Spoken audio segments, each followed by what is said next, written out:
Hatchet by Gary Paulson, Chapter 4.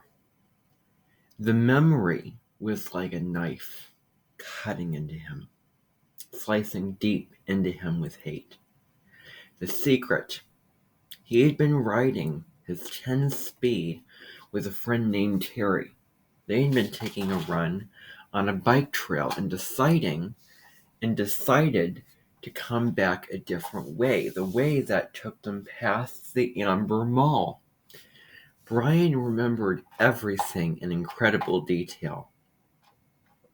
Remembered the time on the bank clock in the mall, flashing 3:31, and then the temperature, 82, and the date. All the numbers were part of the memory. All of his life was part of the memory. Terry had first turned to smile at him about something, and Brian looked over Terry's head and saw her, his mother. She was sitting in a station wagon, a strange wagon. He saw her, and she did not see him. Brian was going to wave or call out, but something stopped him. There was a man in the car. Short blonde hair, the man had, wearing some kind of white pullover tennis shirt. Brian saw this and more, saw the secret and saw more later, but the memory came in pieces, came in scenes like this. Terry smiling, Brian looking over his head to see the station wagon and his mother sitting with the man, the time and temperature clock, the front wheel of his bike, the short blonde hair of the man, the white shirt of the man, the hot hate slices of the memory were exact. The secret. Brian opened his eyes and screamed. For seconds he did not know where he was, only that the crash was still happening, and he was going to die, and he screamed until his breath was gone. Then silence, filled with sobs as he pulled in air. Half crying, how could it be so quiet? Moments ago there was nothing but noise, crashing and tearing, screaming, now quiet. Some birds were singing. How could birds be singing? His legs felt wet, and he raised up on his hands and looked back down at them. They were in the lake. Strange. They went down into the water. He tried to move, but pain hammered into him and made his breath shorten into gasps. And he stopped, his legs still in the water. Pain, memory. He turned again, and sun came across the water. Late sun cut into his eyes and made him turn away. It was over then, the crash. He was alive. The crash is over, and I am alive, he thought. Then his eyes closed, and he lowered his head for minutes that seemed longer. When he opened them again, it was evening, and some of the sharp pain had abated. There were many dull aches, and the crash came back to him fully. Into the trees and out onto the lake. The plane had crashed and sunk in the lake, and he had somehow pulled free. He raised himself and crawled out of the water, grunting with the pain of movement. His legs were on fire, and his forehead felt as if somebody had been pounding on it with a hammer. But he could move. He pulled his legs out of the lake and crawled on his hands and knees until he was away from the wet, soft shore and near a small stand of brush of some kind. Then he went down, only this time to rest, to save something of himself. He lay on his side and put his head on his arm and closed his eyes because that was all he could do now. All he could think of being able to do. He closed his eyes and slept, dreamless, deep and down. There was almost no light when he opened his eyes again. The darkness of night was thick, and for a moment he began to panic again. To see, he thought, to see is everything, and he could not see.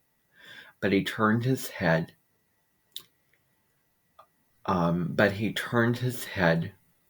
Without moving his body, and saw that across the lake the sky was a light gray, that the sun was starting to come up, and he remembered that it had been evening when he went to sleep.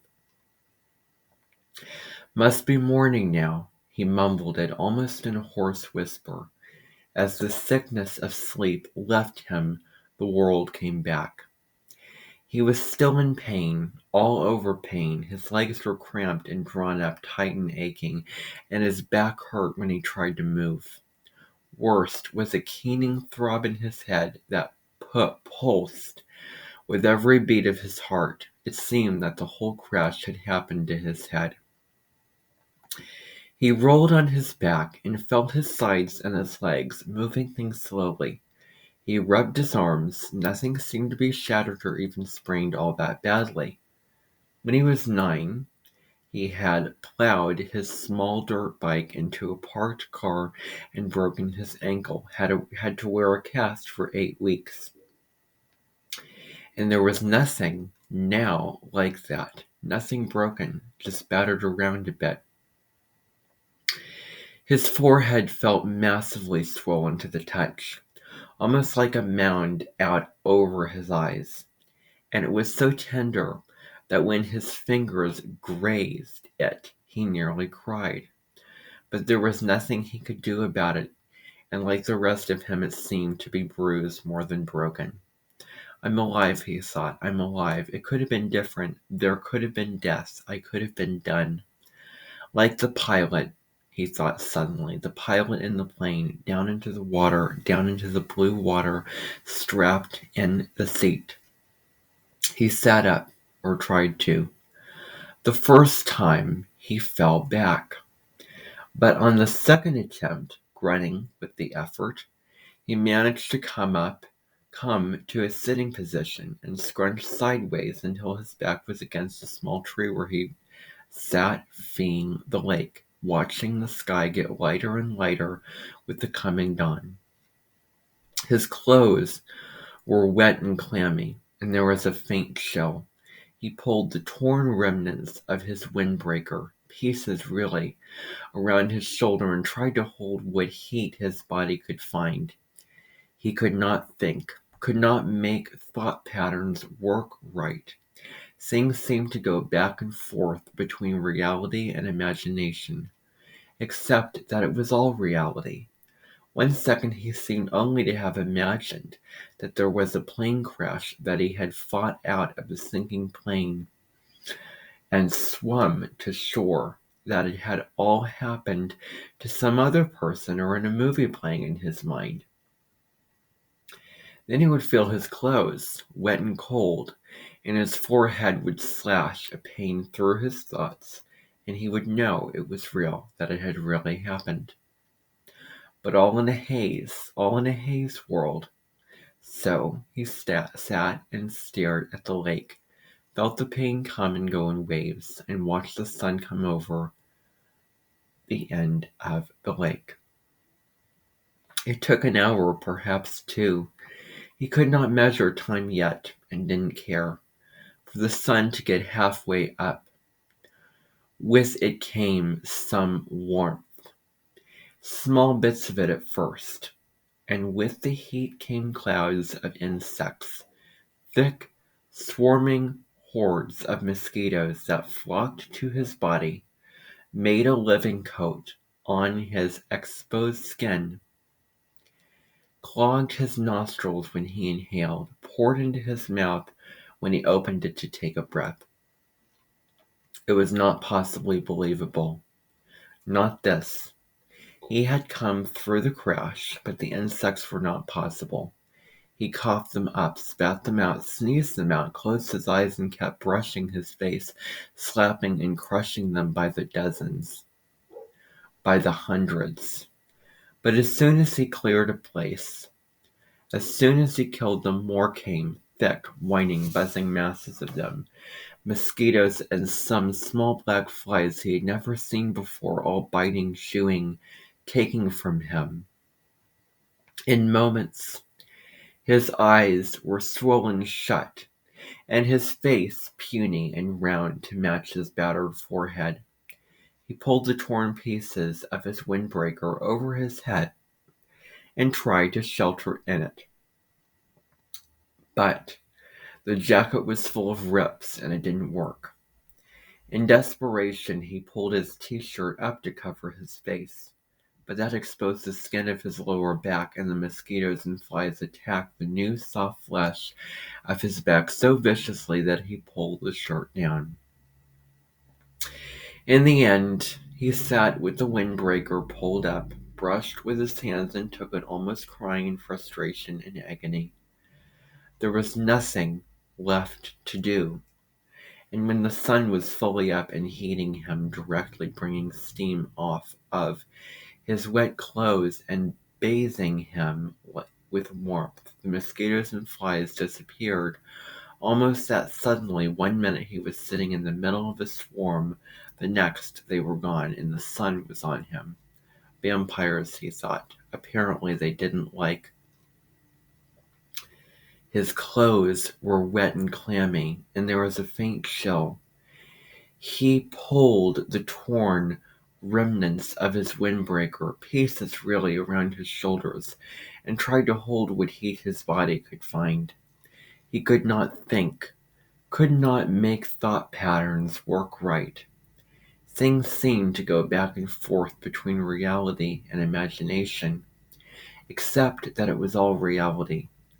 1 second he seemed only to have imagined that there was a plane crash, that he had fought out of the sinking plane and swum to shore, that it had all happened to some other person or in a movie playing in his mind. Then he would feel his clothes wet and cold, and his forehead would slash a pain through his thoughts, and he would know it was real, that it had really happened.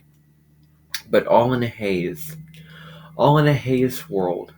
So he sat and stared at the lake, felt the pain come and go in waves, and watched the sun come over the end of the lake.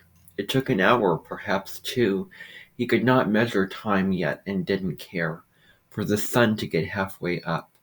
With it came some warmth, some bits of it at first, and with the heat came clouds of insects, thick swarming hordes of mosquitoes that flocked to his body, made a living coat on his exposed skin, clogged his nostrils when he inhaled, poured into his mouth when he opened it to take a breath. It was not possibly believable. Not this. He had come through the crash, but the insects were not possible. He coughed them up, spat them out, sneezed them out, closed his eyes and kept brushing his face, slapping and crushing them by the dozens, by the hundreds. But as soon as he cleared a place, as soon as he killed them, more came. Thick, whining, buzzing masses of them, mosquitoes, and some small black flies that he had never seen before, all biting, chewing, taking from him. In moments, his eyes were swollen shut, and his face puny and round to match his battered forehead. He pulled the torn pieces of his windbreaker over his head and tried to shelter in it, but the jacket was full of rips, and it didn't work. In desperation, he pulled the t-shirt up to cover his face. That exposed the skin of his lower back, and the mosquitoes and flies attacked the new soft flesh of his back so viciously that he pulled the shirt down. In the end, he sat with the windbreaker pulled up, brushed with his hands and took it, almost crying in frustration and agony. There was nothing left to do, and when the sun was fully up and heating him directly, bringing steam off of his wet clothes and bathing him with warmth, mosquitoes and flies disappeared. Almost that suddenly, 1 minute, he was sitting in the middle of a swarm. The next, they were gone, and the sun was on him. Vampires, he thought. Apparently, they didn't like the deep of night, perhaps because it was too cool and they couldn't take the direct sunlight. But in that gray time in the morning, when it began to get warm, and before the sun was mill up and hot, he couldn't believe them.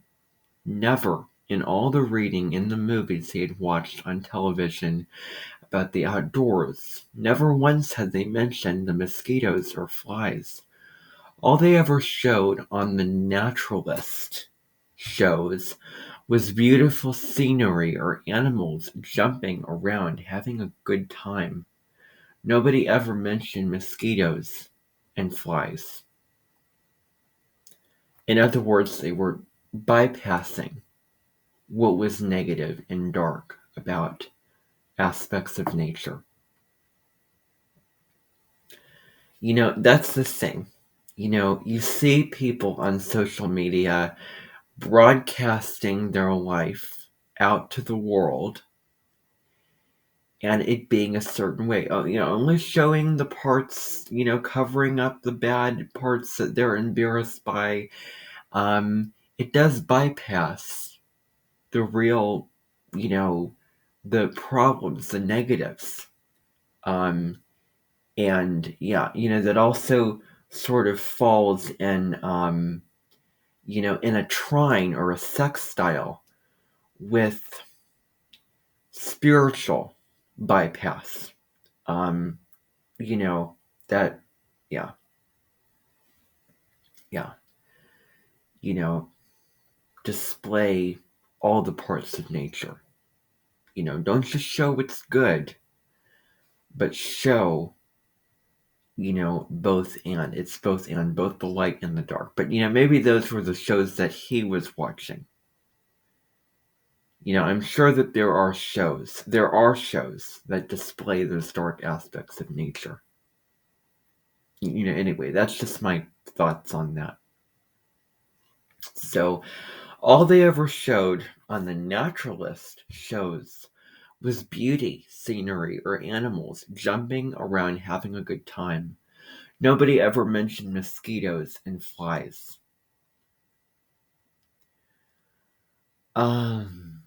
He pulled himself up to stand against the tree and stretched, bringing new aches and pains. His back muscles must have been hurt as well. They almost seemed to tear when he stretched, and while the pain in his forehead seemed to be abating somewhat, just trying to stand made him weak enough to nearly collapse. The back of his hands were puffy and his eyes were almost swollen shut from the mosquitoes, and he saw everything through a narrow squint. Not that there was much to see, he thought, scratching the bites. In front of him lay the lake, blue and deep. He had a sudden picture of the plane sunk in the lake, down and down in the blue, with the pilot's body still strapped in the seat, his hair waving. He shook his head, more pain. That wasn't something to think about. He looked at his surroundings again. The lake stretched out slightly below him. It was at the base of the L, looking up the long part, with the short part out to his right. In the morning light and calm, the water was absolutely perfectly still. He could see the reflections of the trees at the other end of the lake. Upside down in the water, they seemed almost like another forest, an upside down forest to match the real one.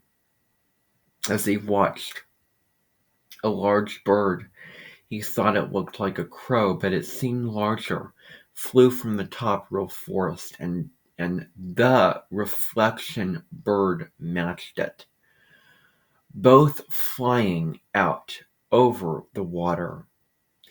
Everything was green, so green it went into him.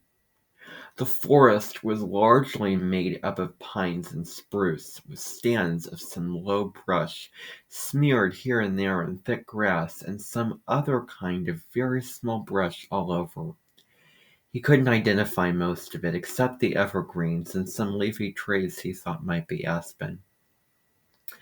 He'd seen pictures of aspens in the mountains on television. The country around the lake was moderately hilly, but the hills were small, almost hummocks. And there were very few rocks, except to his left. There lay a rocky ridge that stuck out overlooking the lake, about 20 feet high. If the plane had come down a little to the left, it would have hit the rocks and never made the lake. He would have been smashed, destroyed. The word came. I would have been destroyed and torn and smashed, driven into the rocks and destroyed. Luck, he thought. I have luck. I have good luck there. But he knew that was wrong.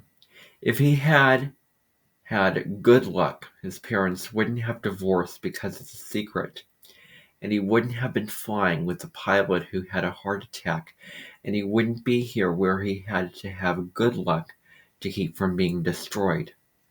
If you keep walking back from good luck, he thought, you'll come to bad luck. He shook his head again, wincing, another thing not to think about. The rocky ridge was rounded and seemed to be of some kind of sandstone with bits of darker stone layered and stuck into it. Directly across the lake from it, at the inside corner of the L, was a mound of sticks and mud rising up out of the water a good 8 or 10 feet. At first Brian couldn't place it, but knew that he somehow knew what it was, had seen it in films. Then a small brown head popped to the surface of the water near the mound and began swimming off down the short leg of the L, leaving a V of ripples behind, and he remembered where he'd seen it. It was a beaver house called a beaver lodge, and a special he'd seen on the public channel. A fish jumped. Not a large fish, but it made a big splash near the beaver. And as if by a signal, there were suddenly little slops all over the sides of the lake, along the shore, as fish began jumping.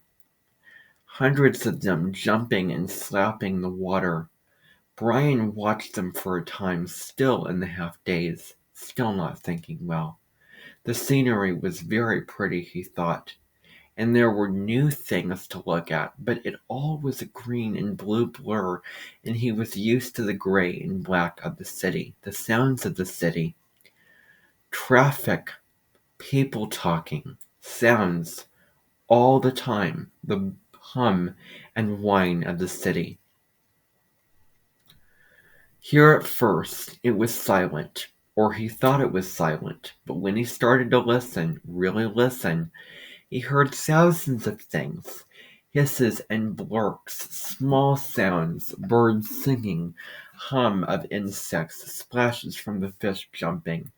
There was great noise here, but a noise he did not know, and the colors were new to him, and the colors and noise mixed in his mind to make a green-blue blur that he could hear as a hissing pulse sound, and he was still tired. So tired. So awfully tired, and standing had taken a lot of energy somehow, had drained him. He supposed he was still in some kind of shock from the crash, and there was still the pain, the dizziness, the strange feeling. He found another tree, a tall pine with no branches until the top, and sat with his back against it, looking down on the lake with the sun warming him. And in a few moments he scrunched down and was asleep again. That's the end of chapter 4.